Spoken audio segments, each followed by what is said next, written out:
லேவியராகமம் 7ஆம் அதிகாரம். குற்ற நிவாரண பலியின் பிரமாணம் என்னவென்றால் அது மகா பரிசுத்தமானது. சர்வாங்க தகனபலி கொல்லப்படும் இடத்தில் குற்ற நிவாரண பலியும் கொல்லப்பட வேண்டும். அதன் இரத்தத்தை பலிபீடத்தின் மேல் சுற்றிலும் தெளித்து அதனுடைய கொழுப்பு முழுவதையும், அதன் வாலையும், குடல்களை மூடிய கொழுப்பையும், 2 குண்டிக்காய்களையும், அவைகளின் மேல் சிறுகுடல்களினிடத்தில் இருக்கிற கொழுப்பையும், குண்டிக்காய்களோட கூட கல்லீரலின் மேல் இருக்கிற ஜவ்வையும் எடுத்துச் செலுத்துவானாக. இவைகளை ஆசாரியன் பலிபீடத்தின் மேல் கர்த்தருக்கு தகன பலியாக தகனிக்க கடவன். அது குற்ற நிவாரண பலி. ஆசாரியரில் ஆண்மக்கள் யாவரும் அதை புசிப்பார்களாக. அது பரிசுத்த ஸ்தலத்தில் புசிக்கப்பட வேண்டும். அது மகா பரிசுத்தமானது. பாவ நிவாரண பலி எப்படியோ குற்ற நிவாரண பலியும் அப்படியே. அவ்விரண்டிற்கும் பிரமாணம் ஒன்றே. அதனாலே பாவ நிவர்த்தி செய்ய ஆசாரியனே அது சேரும். ஒருவனுடைய சர்வாங்க தகன பலியை செலுத்தின ஆசாரியன்தான் செலுத்தின தகன பலியின் தோலை தனக்காக வைத்துக் கொள்ள வேண்டும்.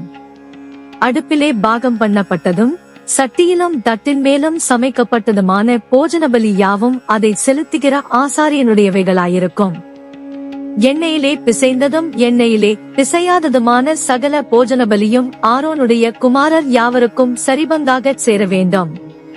கர்த்தருக்கு செலுத்துகிற சமாதான பலிகளின் பிரமாணம் என்னவென்றால் அதை ஸ்தோத்திரத்துக்காக செலுத்துவானானால் அவன் ஸ்தோத்திர பலியோடும் கூட எண்ணெயிலே பிசைந்த புளிப்பில்லா அதிரசங்களையும், எண்ணெய் பூசப்பட்ட புளிப்பில்லா அடைகளையும், எண்ணெயிலே பிசைந்து வறுக்கப்பட்ட மெல்லிய மாவினால் செய்த அதிரசங்களையும் படைக்க கடவன்.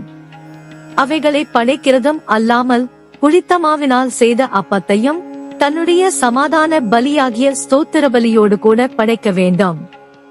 அந்த படைப்பு முழுவதிலும் வகைக்கு ஒவ்வொன்றை எடுத்து கர்த்தருக்கு ஏறெடுத்து படைக்கும் பலியாக செலுத்துவானாக. அது சமாதான பலியின் இரத்தத்தை தெளித்த ஆசாரியனுடையதாகும். சமாதான பலியாகிய ஸ்தோத்திர பலியின் மாம்சமானது செலுத்தப்பட்ட அன்றைய தினமே புசிக்கப்பட வேண்டும். அதில் ஒன்றும் விடியற்காலம் மட்டும் வைக்கப்படலாகாது.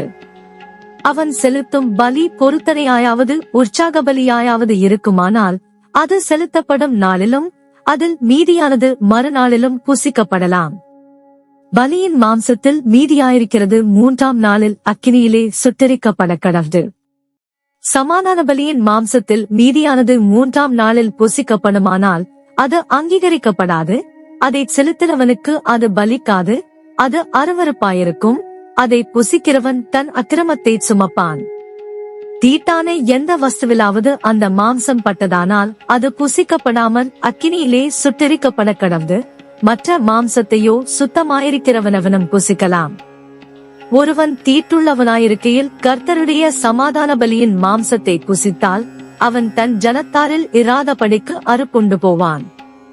மனுஷருடைய தீட்டையாவது தீட்டான மிருகத்தையாவது அருவருக்கப்படத்தக்க தீட்டான மற்ற எந்த வஸ்துவையாவது ஒருவன் தொட்டிருந்து கர்த்தருடைய சமாதான பலியின் மாம்சத்திலே புசித்தால் அவன் தன் ஜனங்களில் இராதபடிக்கு அறுப்புண்டு போவான் என்றார்.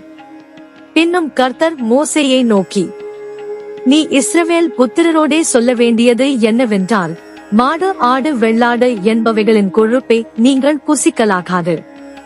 தானாய் செத்த மிருகத்தின் கொழுப்பையும் தீருண்ட மிருகத்தின் கொழுப்பையும் பலவித வேலைகளுக்கு வழங்கலாம்.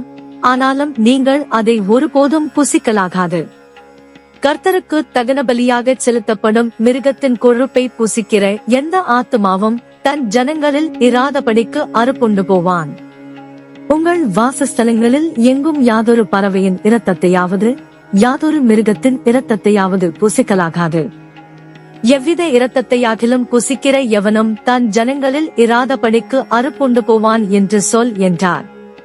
பின்னும் கர்த்தர் மோசேயை நோக்கி, நீ இஸ்ரவேல் புத்திரரோடே சொல்ல வேண்டியது என்னவென்றால், கர்த்தருக்கு சமாதான பலி செலுத்துகிறவன் தான் செலுத்தும் சமாதான பலியை கர்த்தருடைய சந்நிதியில் கொண்டு வருவானாக. கர்த்தருக்கு தகன பலியாக படைப்பவைகளை அவன் கைகளே கொண்டு வர வேண்டும். மார்க்கண்டத்தையும் அதனோடு கூட அதன் மேல் வைத்த கொழுப்பையும் கர்த்தருடைய சந்நிதியில் அசைவாட்டும் பலியாக அசைவாட்டும்படிக்கு கொண்டு வர கடவன். அப்பொழுது ஆசாரியன் அந்த கொழுப்பை பலிபீடத்தின் மேல் தகனிக்க வேண்டும். மார்க்கண்டமோ ஆரோனையும் அவன் குமாரரையும் சேரும். உங்கள் சமாதான பலிகளில் வலது முன்னந்தொடையை ஏறெடுத்து படைக்கும் பலியாக படைக்கும்படி ஆசாரியனிடத்தில் கொடுப்பீர்களாக. ஆரோனுடைய குமாரரில் சமாதான பலியின் இரத்தத்தையும் கொழுப்பையும் செலுத்துகிறவனுக்கு வலது முன்னந்தொடை பங்காகச் சேரும். இஸ்ரவேல் புத்திரரின் சமாதான பலிகளில் அசைவாட்டும் மார்க்கண்டத்தையும் ஏறெடுத்து படைக்கும் முன்னந்தொடையையும் நான் அவர்கள் கையில் வாங்கி அவைகளை ஆசாரியனாகிய ஆரோனுக்கும் அவன் குமாரருக்கும் இஸ்ரவேல் புத்திரருக்குள் நடக்கும் நித்திய கட்டளையாக கொடுத்தேன் என்று சொல் என்றார். கர்த்தருக்கு ஆசாரிய ஊழியம் செய்யும்படி ஆரோனும் அவன் குமாரரும் நியமிக்கப்பட்ட நாளிலே இது அபிஷேகம் பண்ணப்பட்ட அவர்களுக்கு கர்த்தருடைய தகன பலிகளில் கிடைக்கும்படி உண்டான கட்டளை. 36 இப்படி அவர்களுக்கு இஸ்ரவேல் புத்திரர் தங்கள் தலைமுறை தோறும் நித்திய நியமமாக கொடுக்கும்படி கர்த்தர் அவர்களை அபிஷேகம் பண்ணின நாளிலே கட்டளையிட்டார். சர்வாங்க தகன பலிக்கும் போஜன பலிக்கும் பாவ நிவாரண பலிக்கும் குற்ற நிவாரண பலிக்கும் பிரதிஷ்டை பலிகளுக்கும் சமாதான பலிகளுக்கும் அடுத்த பிரமாணம் இதுவே.